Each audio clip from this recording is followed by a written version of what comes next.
ठीक है। फिर तो एक बार हम लोग यहाँ पर इंडक्टेंस को फिर से एक बार जो देख लेते हैं और इसको एक बार जो थोड़ा सा समझ लेंगे। इंपॉर्टेंट है थोड़ा सा, कुछ यहाँ पर पैरामीटर्स छूट गए हैं, उसको एक बार जो देख लेंगे। ठीक है, अब यहाँ पर देखिएगा इंडक्टेंस को यहाँ पर बेसिकली हम लोग जो है कैसे दिखाते हैं, यहाँ पर इंडक्टेंस को इस तरह से दिखाते हैं। ठीक है ना, इंडक्टेंस मैंने आपको बताया था, यहाँ पर इसको हम लोग जो शो किससे करते हैं, एल से शो करते हैं। Unit is Henry, unit is Henry. ठीक है ना, यूनिट का आपका बहुत ज़्यादा यूज होता है, ध्यान दीजिएगा।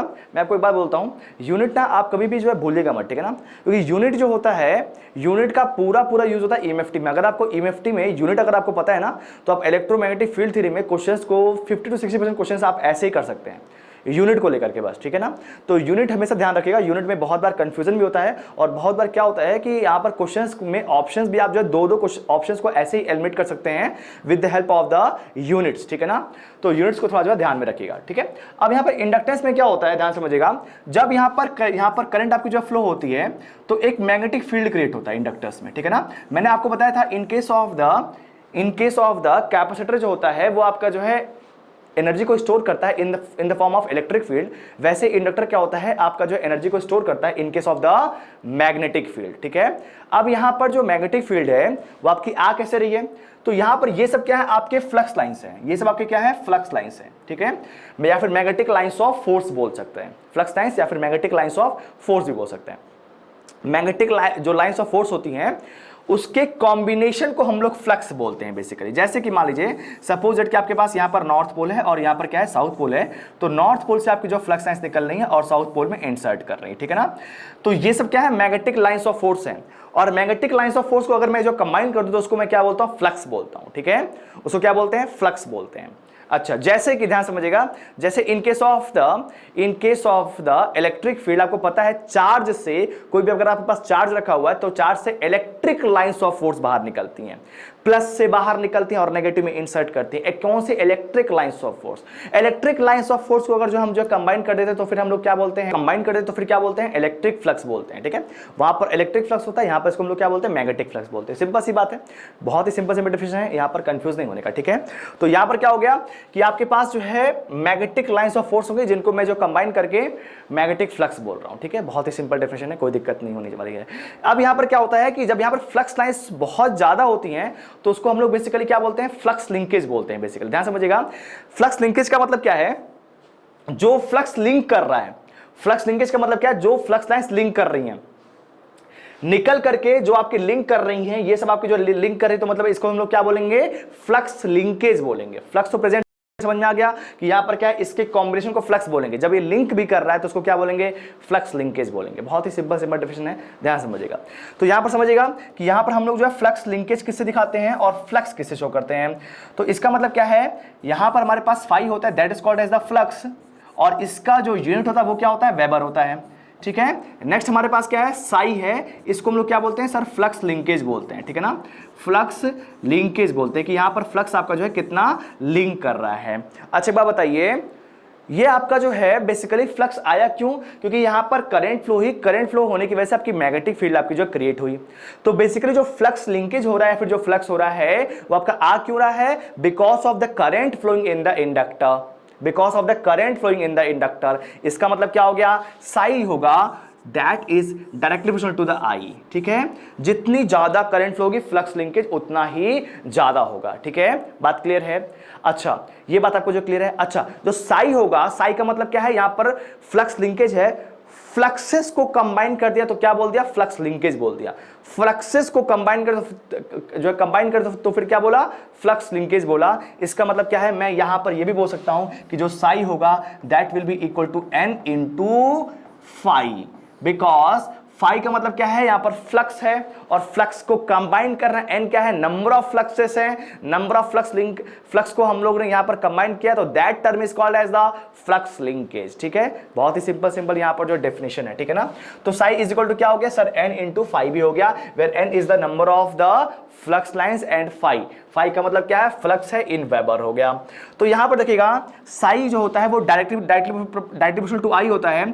अगर हम लोग यहां पर जो प्रोपोर्शनलिटी क्वेश्चन को हटाते हैं तो क्या हो जाएगा, psi will be equal to L into I. ठीक है, यहां पर एल क्या होता है, आपका इंडक्टेंस होता है। ठीक है, अगर हम लोग ने यहां पर इसके जो है प्रोपोर्शनलिटी क्वेश्चन को हटाया है तो इसका मतलब क्या होगा, यहां पर कोई कांस्टेंट आएगा, प्रोपोर्शनलिटी को हटाओगे तो क्या आएगा, यहां पर एक कांस्टेंट आएगा, that that is called as the L, ठीक है, that is called as the L।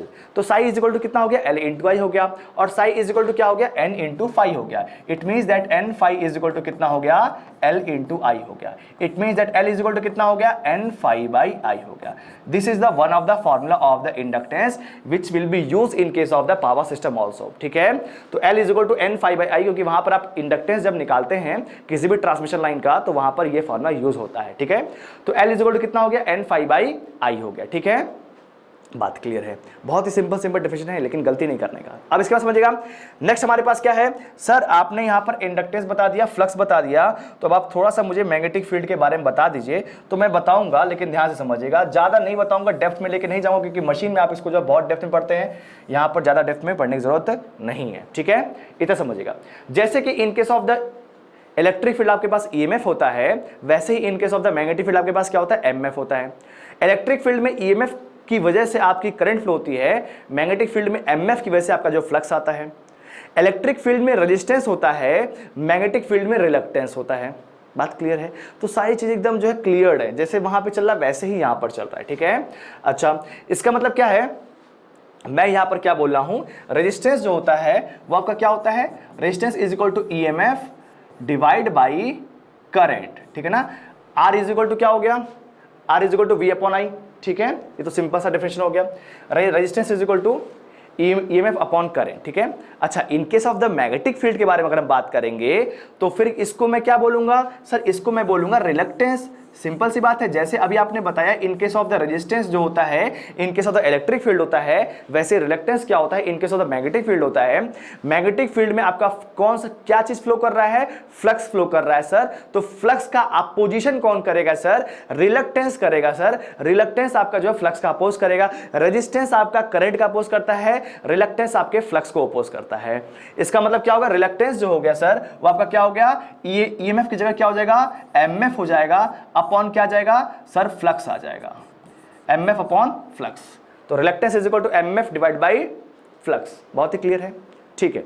अब यहां पर बताइएगा एमएफ क्या होता है, तो सर इस बात को ध्यान दीजिएगा, जो एमएफ होता है, एमएफ आपका आता क्यों है, क्योंकि जब यहां पर आपकी करंट फ्लो होती है नंबर ऑफ टर्न्स में, यहां पर n नंबर ऑफ टर्न्स है, जब यहां पर n नंबर ऑफ टर्न्स में आपकी जो है करंट फ्लो होती है, तो एक एमएफ क्रिएट होता है, that is called as the n into I. जो एमएफ होता है यहां पर n इंटू आई से आता है, that is the number of turns में जब आपकी करंट फ्लो हो रही है, तो n नंबर ऑफ टर्न्स में अगर आपकी जो करंट फ्लो हो रही है तो n into I is called as the MF, n into I is called as the MF. इसका मतलब क्या है, मैं यहां पर इसको जो है रिप्लेस कर सकता हूं n into I divide by flux, ठीक है, is called as the reluctance, ठीक है, रिलक्टेंस। बहुत ही सिंपल बात है। तो फ्लक्स इज इक्वल टू कितना हो गया sir, N I by reluctance होगा। रिलक्टेंस को हम लोग S से दिखाते हैं, और S की जो आपकी वैल्यू होती है, ध्यान दीजिएगा, S जो आपका होता है वो आपका कितना होता है, ध्यान दीजिएगा इस चीज को, बहुत ही सिंपल बात है। S इज इक्वल टू क्या होता है, रिलक्टेंस होता है। S इज इक्वल टू, जैसे अभी हमने रेजिस्टेंस जब पढ़ा था, resistance is directly proportional to the length, ये भी क्या होगा, directly proportional to the length. Resistance is inversely proportional to the area, it is also inversely proportional to the area. Resistance में क्या आया था, रो आया था, that is called as a resistivity. इसमें क्या आता है sir, 1 divide by mu naught into mu R, ठीक है, mu naught into mu R. अभी मैं म्यू नॉट और म्यू आर के ऊपर लेकर के आपको आऊंगा और समझाऊंगा कि यहां पर जो mu naught into mu R क्या होता है, ठीक है।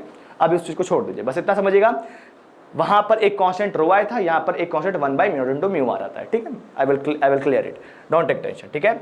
तो यहां पर क्या हो गया, S इज इक्वल टू कितना आ गया, S is equal to L by mu naught into mu R into A, ठीक है। उठा करके मैंने यहां पर जो पुट कर दिया, तो कितना आ गया, L by mu naught into mu R into A, ठीक है। बहुत ही सिंपल यहां पर चीजें हमको समझ में आ गई। Phi is equal to N I divide by reluctance, reluctance is equal to L by mu naught into mu R into A, ठीक है।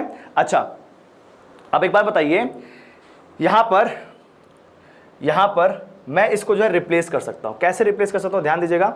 हाँ, इस चीज को हटाता हूं, यहां पे ये यहां से हट गया, ठीक है। अब यहां पर देखिएगा, इस चीज को ये हटाऊंगा, ठीक है। हाँ, अब देखिएगा यहां पर क्या आ गया, flux is equal to MF upon reluctance, ठीक है। और मेरे पास फॉर्मूला क्या है, साई इज इक्वल टू क्या है, L इंटू आई है, और L इज इक्वल टू जो है मेरे पास जो है फॉर्मूला है L is equal to N phi by I, ठीक है, यहाँ पर L is equal to N phi by I भी आ गया है। देखिएगा इसको हम लोग इस तरह से भी कर सकते हैं, यहाँ पर क्या आ गया, यहाँ पर आप जो है देख सकते हैं कि आपका जो फ्लक्स हो गया, flux is equal to M F upon reluctance है, और इंडक्टेंस, हाँ अच्छा यहाँ से देखिएगा इंडक्टेंस से इसको हम लोग जो है रिप्लेस करते हैं, इस चीज़ को यहाँ देखिएगा इंडक्टेंस से हम लोग आते हैं, देखिएगा तो L इज इक्वल टू कितना हो गया, N into five divide by I आ गया, ठीक है, तो L इज इक्वल टू कितना हो गया, N into N divide by आई, और फ्लक्स को हम लोग एम एफ अपॉन रिलक्टेंस लिख सकते हैं। फ्लक्स इज इक्वल टू क्या हो गया, flux is equal to M F upon reluctance, flux is equal to ये इधर गया एम एफ अपॉन रिलक्टेंस, ठीक है, तो एम एफ मुझको पता है कितना होता है सर, एम एफ अपॉन, इसको लिख देता हूं M F upon reluctance, that is equal to S, ठीक है। अच्छा मुझको यहां पर पता है L इज इक्वल टू कितना हो जाएगा, N बाई आई हो जाएगा, और M F can be written as N into I, ठीक है, N into I, M F is equal to N into I होता है, divide by reluctance is equal to L by mu naught into mu R into A. It means that N से N आपस में, यहाँ से I से I आपस में कैंसल आउट हो गया, यहाँ पर कितना बचेगा, N स्क्वायर, यहाँ पर क्या बचेगा, N square into mu naught into mu R into A divide by L, ठीक है। अब यहाँ से आपको इंडक्टेंस का फॉर्मूला मिल गया, ये इंडक्टेंस का फॉर्मूला बहुत ज़्यादा इंपॉर्टेंट है, ठीक है, बहुत ज़्यादा इंपॉर्टेंट है कि सर ये बहुत ज़्यादा इंपॉर्टेंट आप जो क्यों बोल रहे हैं, क्योंकि कई बार एग्जाम में यहाँ पर क्वेश्चन पूछ चुका है कि अगर आप हम जो है नंबर ऑफ टर्न्स को स्क्वायर करेंगे तो इंडक्टेंस में क्या फर्क पड़ेगा। ध्यान दीजिएगा, L इज इक्वल टू आपको यहाँ पर क्या मिल गया है, N स्क्वायर, ये क्या हो गया, N square into mu naught into mu R into A divide by L, this is the formula of the inductance and whose unit is in henry, ठीक है, N square into mu naught into mu R into A by L. अब आप इसको देखेंगे तो सोचेंगे कि sir कैसे हम इसको जो है दिमाग में रखेंगे, ध्यान में कैसे रखेंगे, तो बहुत ही सिंपल बताऊंगा, दिमाग में रहेगा, ध्यान दीजिएगा कैसे रहेगा, देखिएगा कैपेसिटेंस का आपने फॉर्मूला याद किया था, C is equal to epsilon naught into epsilon R into A divide by D. Capacitance का आपने जो फॉर्मूला याद किया है epsilon naught into epsilon R A divide by D. Sir आपने वहां पर बताया था कि capacitance is directly proportional to the area होता है, inversely proportional to the distance between the plates होता है। Same as it is in case of the inductance, अगर हम लोग जो देखेंगे तो इंडक्टर जो होता है, इंडक्टेंस का जो आपका फॉर्मूला है directly proportional to the area है and inversely proportional to the length है, because in case of the inductor you have length and in case of the capacitor you have the distance between the plates। तो इसका मतलब क्या है, जो formula वहां पर चल रहा है वही फॉर्मूला वो यहां पर भी चल रहा है, एक फॉर्मूला याद करें तो फिर दोनों फॉर्मूला याद है। इसके बाद देखिएगा सर कैपेसिटेंस में epsilon naught into epsilon R आया था because of the permittivity, but यहां पर क्या आएगा, mu naught into mu R आएगा बिकॉज ऑफ द परमिबिलिटी, जो अभी मैं थोड़ी देर के बाद बताऊंगा। बस इतना समझिए कि कैपेसिटेंस में क्या आता है, epsilon naught into epsilon R आता है, और यहां पर इंडक्टेंस में क्या आता है, mu naught into mu R आता है। सर लेकिन आपने एक चीज नहीं बताया, क्या नहीं बताया सर, यहां पर एन स्क्वायर कैसे आ गया, यहां पर नंबर ऑफ टर्न्स का स्क्वायर क्यों हो रहा है, what is the main reason behind it. तो यहां पर मैं आपको बोलूं बच्चा लोग ध्यान समझिएगा, एन स्क्वायर का मतलब क्या है, यहां पर जो है नंबर ऑफ टर्न्स है, और नंबर ऑफ टर्न्स किस में आएगा सर, सिर्फ यहां पर इंडक्टर में ही नंबर ऑफ टर्न्स प्रेजेंट हो सकता है, कैपेसिटर में नंबर ऑफ टर्न्स नहीं आते हैं। कैपेसिटर में सिर्फ जो है दो प्लेट होती हैं, तो वहां पर उसका कोई मतलब नहीं है। इसका मतलब क्या है, एन स्क्वायर आपका जो टर्म आएगा इन case of the inductance, capacitor में ऐसा कुछ नहीं आएगा। सिंपल सी बात है। तो ऐसे करके आप जो चीज़ों को रिलेट करेंगे तो ज़्यादा दिन तक याद रख सकते हैं। मैंने आपको जो है दो रिलेशन अभी के अभी समझा दिया है, एक कैपेसिटर इंडक्टर का, और एक मैंने आपको बताया है इंडक्टेंस, नहीं एक मैंने आपको बताया रिलक्टेंस और रेजिस्टेंस का। जब मैंने आपको बताया तो अभी थोड़ी देर पहले मैंने आपको बताया है आर इज इक्वल टू क्या होता है, रो इंटू एल बाई ए होता है। वैसे ही मैंने आपको बताया एस इज इक्वल टू क्या होता है, एल बाई ए, ये भी आएगा तो एल बाई ए नीचे आपने जो है रख दिया, ये यहाँ पर रो आता है तो यहाँ पर क्या आता है 1 by mu naught into mu R आता है। ठीक है, बहुत ही सिंपल फॉर्मूला है। I hope that you will learn it and you will always remember it. In case of the exam, there are n number of exams are there in which it is asked that if the number of turns are doubled, what is the effect on the inductance? If the number of turns become half, what is the effect on the inductance? In that case, if you remember this formula, you can easily solve it. But if you cannot remember the simple formula, it will create some big problem to you. ठीक है, अब देखिए ये सब बात समझ में आ गई।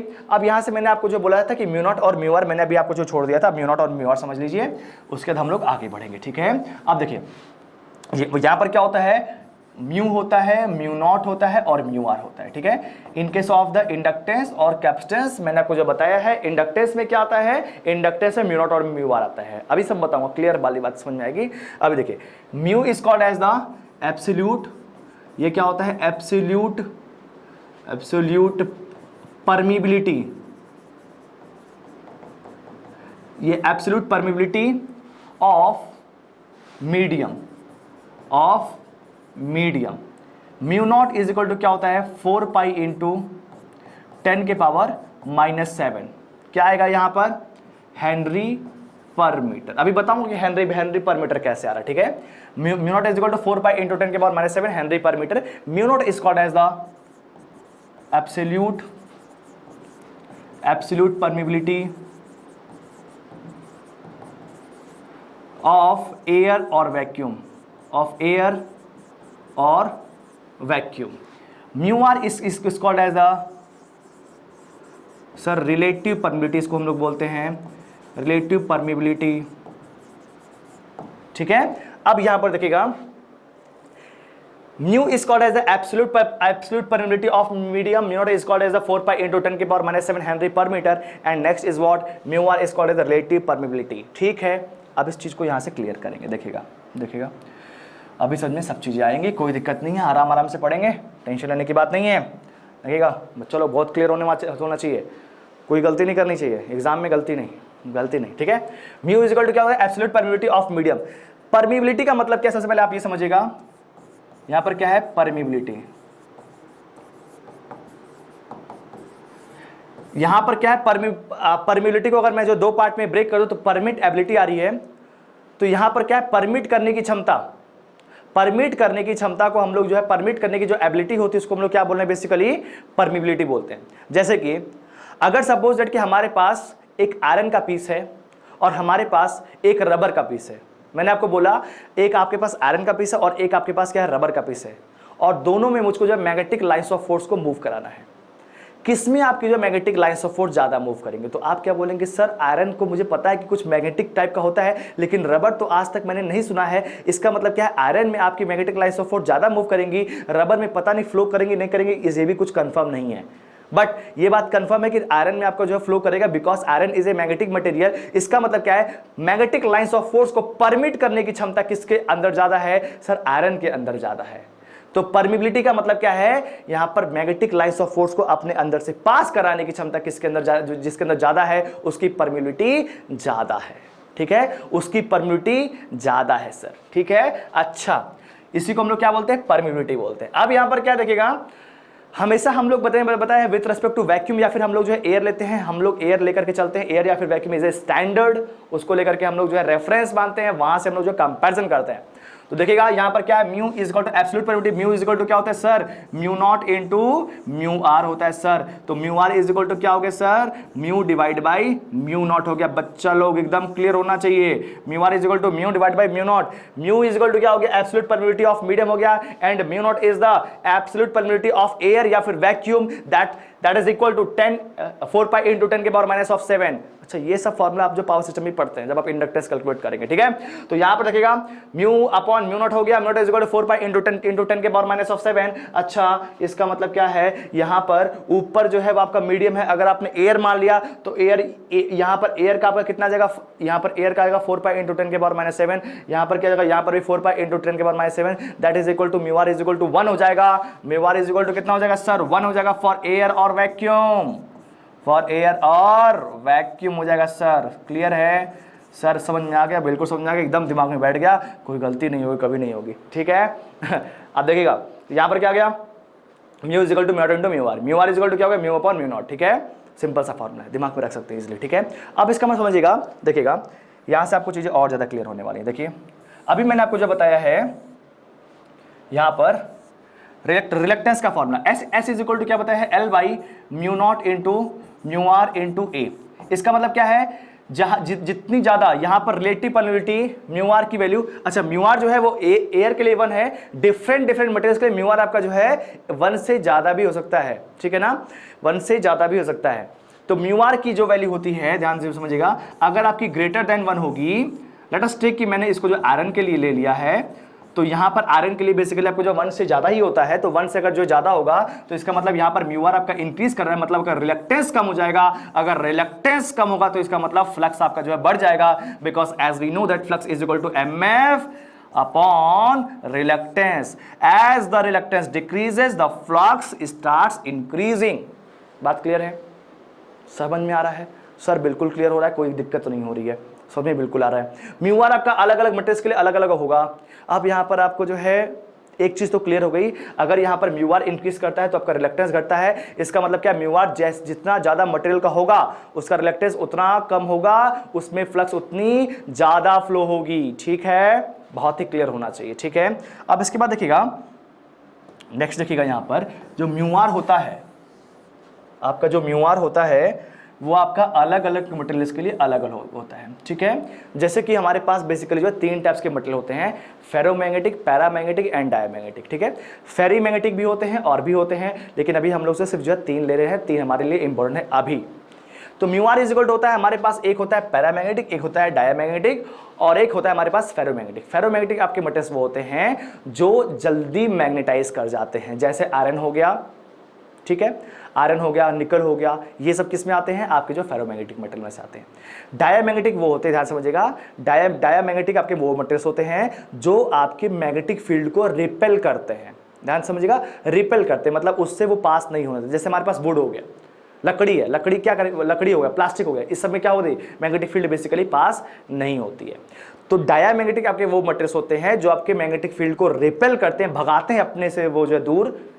पैरामैग्नेटिक जो होते हैं आपके जो है वीकली, बहुत ही कम, जैसे आपके पास जो कॉपर होता है, कॉपर हो गया, एल्यूमिनियम हो गया, ये सब क्या होते हैं, पैरामैग्नेटिक होते हैं, बहुत ही वीकली, मतलब क्या, आप जो है अगर मैग्नेटिक फील्ड में रखेंगे तो बहुत ही कम वो जो है अपनी जो है क्या कहते हैं, उनके अंदर बहुत ही कम अट्रैक्शन लगेगा, या फिर आप बोल सकते हैं कि उनकी इच्छा बहुत कम होगी एक तरह से। ठीक है ना, तो उनमें मैग्नेटिक लाइंस ऑफ फोर्स जो होंगी वो बहुत ही कम पास होती हैं, बहुत ही कम। ठीक है ना, weekly attracted by the magnet बोल सकते हैं। ठीक है, और लास्ट हमारे पास क्या है, फेरोमैग्नेटिक है, strongly attracted by the magnet.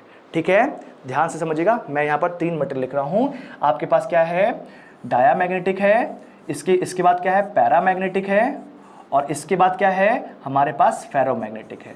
ठीक है, अब यहाँ पर क्या है, जो आपके पास डायमैग्नेटिक होता है वो आपका क्या होता है, रिपेल, ये आपका क्या करता है, रिपेल करता है मैग्नेटिक फील्ड को, और ये क्या करता है, वीकली अट्रैक्ट करता है, वीक अट्रैक्शन, और ये क्या होता है, स्ट्रॉन्ग अट्रैक्शन। ठीक है, तो यहां पर जो आपके पास डायमैग्नेटिक होता है, इसका जो म्यू आर होता है, ध्यान समझिएगा, म्यू आर की वैल्यू जो होती है वो आपकी लेस देन 1 आती है, 0 से 1 के बीच में बेसिकली आती है, लेस देन 1 आती है in case of the diamagnetic. ठीक है, in case of the paramagnetic जो आपका होता है वो mu R is greater than 1 आता है, 1 से ज्यादा आता है। In case of the ferromagnetic क्या होता है, mu R is very very greater than 1, बहुत ज्यादा ग्रेटर देन 1 होता है। तो सिंपल सी बात है, फेरोमैग्नेटिक के आपके पास ऐसे मटेरियल जैसे आयरन हो गया, इसका यहाँ पर जितना ज्यादा यहाँ पर जो है म्यू आर होगा, इसका मतलब क्या है, इसका जो है रिलक्टेंस उतना कम होगा, उतनी ज्यादा फ्लक्सेंस इससे जो है पास कर सकती है। ठीक है, तो I hope it is very much clear to you. ठीक है, तो यहाँ से हम लोगों को काफ़ी कुछ समझ में आ गया कि यहाँ पर इंडक्टेंस के अंदर क्या हो रहा है, इंडक्टेंस यहाँ पर जो कैसे बन रहा है, रिलक्टेंस क्या होगा, फ्लक्स क्या होगा, सारी चीज़ यहाँ पर क्लियर हो गई, मज़ा आ रहा होगा। ठीक है।